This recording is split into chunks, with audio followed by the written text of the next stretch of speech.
Hello everyone, welcome to my presentation. My name is Matthew Tang. Today I'm going to present my paper, Hong Kong Socio-Political Movement, Mental Health Risk Factor for Hong Kongers. I study psychology for my bachelor degree and I further study global mental health and psychological interventions and therapies for my master's degree. After I finished my internship in World Health Organization, I was fascinated by political psychology and I am very interested how political events can impact one's and their communities and their population's mental health. Therefore, I decided to conduct this study to see the mental health impact of the Hong Kong political events that happened in the last year and is an ongoing event that is still happening right now. So today I'm going to talk about my paper, that why I did this paper and what was the need, and then I will talk about the methodology of the paper and move on about the results part, and finally we'll do a bit of discussions and implications of the current paper. By utilizing socio-ecological model, we can understand mental health from 5 different dimensions, which included individual, interpersonal, organizational, community, and public policy. However, you may wonder why I chose Hong Kong and why I decided to conduct the research right now. To answer these questions, I would like to give a little bit of the context of Hong Kong, of its protests. So back in 2014, Hong Kong students was fighting against the compulsory national education that implemented by the government.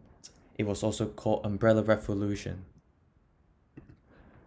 That movement also being called Umbrella Revolution, it had approximately 500,000, which is around 10% of Hong Kongers participated. However, the anti-extradition law movement had involved more than 2 million people, which is about 25% of Hong Kongers to participate. And that implies that almost 1 in 4 Hong Kong residents might have participated the movement.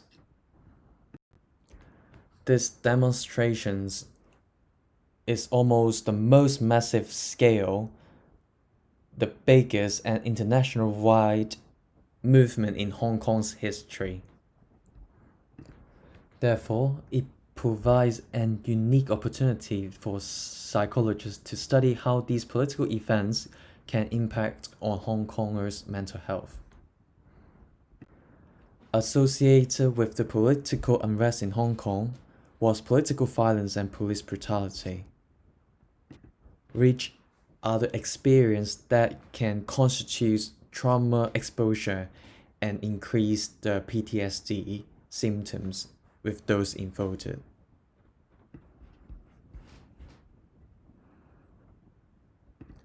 Amnesty International in 2019 has reported 14 instances of excessive use of force by the Hong Kong police, which violated the International Human Rights Act, which included unlawful use of batons and rubber bullets, improper use of tear gas and pepper spray, lack of visible police identifications and restrictions on.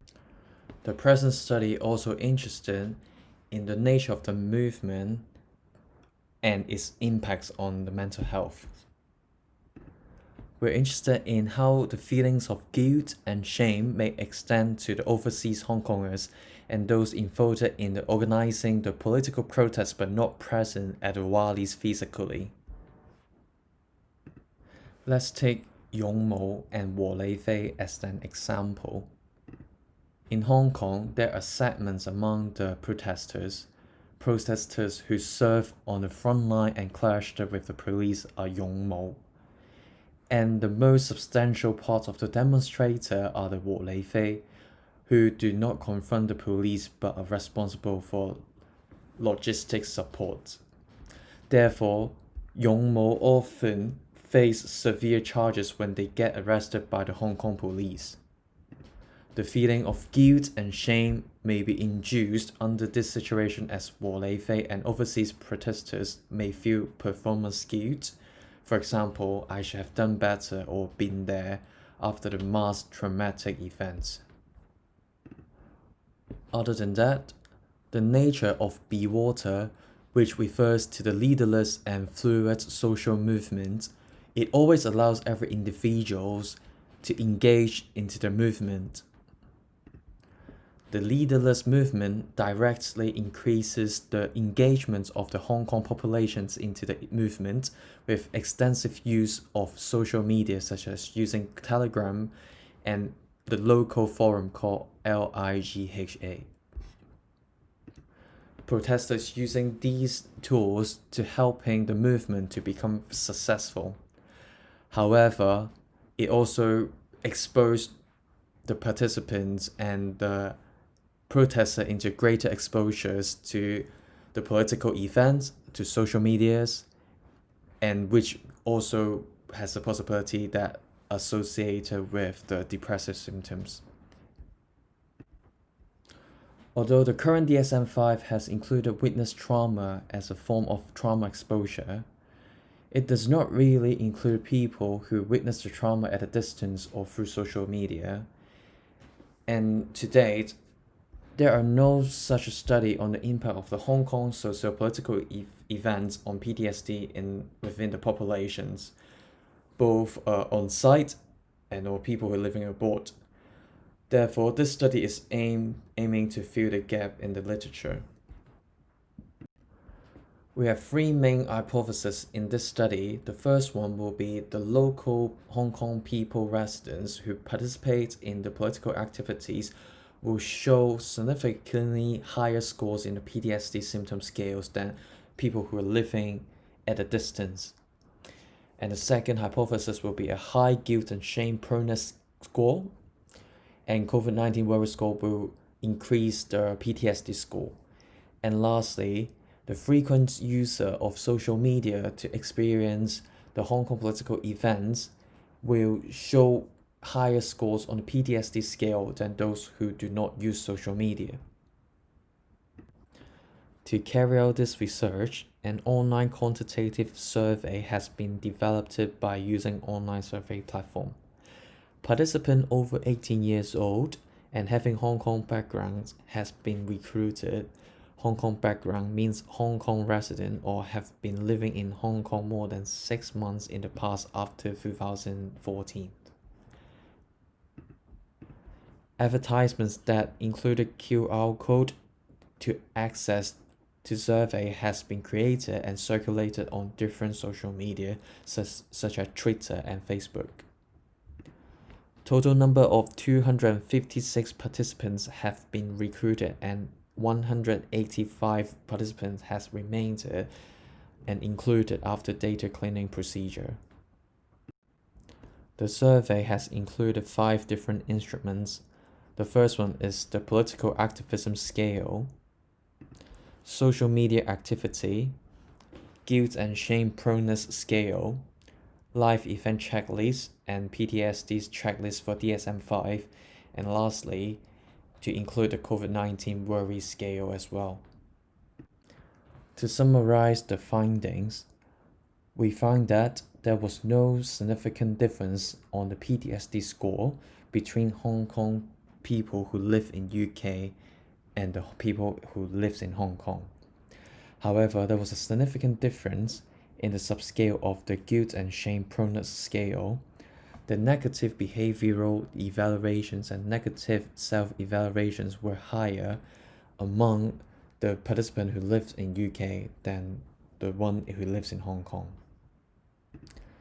This study also suggests that shame withdrawal, political activism, and total number of witness trauma were the significant predictors of PTSD score.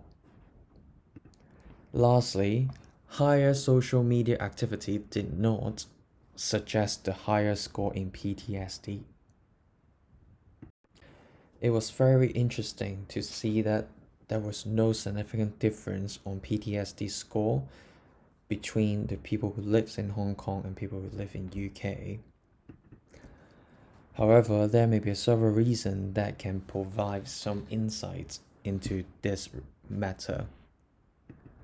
This paper also suggested that the level of political activism could be one of the contributors to the PTSD model, as the Hong Kong political movements have been developed to a global scale, and this has provided opportunities to overseas Hong Kongers to access and participate from a distance, even though they're not in Hong Kong. At that sense, the overseas Hong Kongers can maintain the level of the political activism even though they are not participating in Hong Kong. And therefore, that could be one of the reasons to explain why there will be no significant difference on the PTSD score between people who live in Hong Kong and UK. Furthermore, the Hong Kong political movement has been starting over a year or more. Listening and hearing news on daily basis about the traumatic events in Hong Kong may have induced a compassion fatigue and burnout, and these effects has not been included in this study. Lastly, the current study trying to measure guilt and shame as a personal trait rather than a particular state of emotions. As indicated by the results, Hong Kongers who live in the UK show significantly higher score in guilt and shame proneness scale, and that could be seen as the vulnerability model that related to a higher score PTSD, and these reasons could be the possibility to explain why there was no significant difference in the PTSD score by the living locations, even though the overseas Hong Kongers has not experienced the political violence directly. However, there were several limitations in the study as well.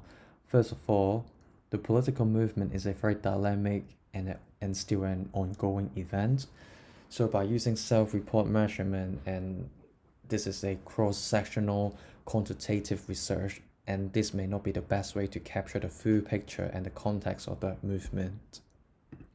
Also, there was no pilot study of the guilt and shame proneness scale that been conducted in the Hong Kong populations, and the cultural understanding and the perceptions of guilt and shame could be very different. So finally, the outcome of this research hopefully will give an insight into the impact of a political event on mental health of the immigrant groups, both who are living locally or who are distant from the event. The emotional displacements of groups in the Hong Kong diaspora may have impacts on their mental health due to the vicarious experience of trauma through social media.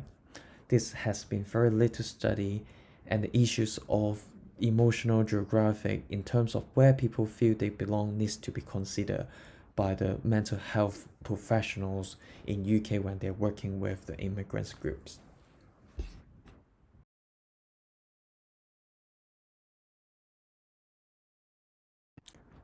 So lastly, thank you for your time and attention to these presentations. Here is my email, and if you have any questions or any inquiries, please email me and I will be more than happy to answer it. Thank you very much. Have a good day. Bye bye.